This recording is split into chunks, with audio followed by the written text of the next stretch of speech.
মালিক শ্রমিক গর্ব দেশ, স্মার্ট হবে বাংলাদেশ, এই প্রতিপাদ্যকে সামনে রেখে কাহারোল উপজেলার জয়নন্দহাটে বিভিন্ন কর্মসূচির মধ্য দিয়ে দিনব্যাপী পালন করা হয় মহান মে দিবস।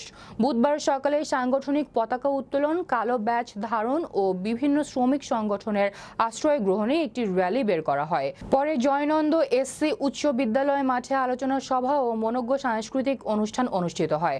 জয়নন্দ বলেয়াহাট শ্রম কল্যাণ উপকমিটির সভাপতি ইন্দ্রজিৎ রায়ের সভাপতিত্বে প্রধান অতিথির বক্তব্য রাখেন দিনাজপুর জেলা শ্রমিক ইউনিয়নের সভাপতি মোহাম্মদ আনারুল হক, জয়নন্দ বলেয়াহাট শ্রম কল্যাণ উপকমিটির উপদেষ্টা ও ১ নং ডাবর ইউনিয়নের চেয়ারম্যান সত্যজিৎ রায়, দিনাজপুর জেলা পরিষদের যুগ্ম আহ্বায়ক আরমান সরকার, উপজেলা মহিলা ভাইস চেয়ারম্যান মৌসুমী আক্তার সহ সংগঠনের নেতৃবৃন্দরা।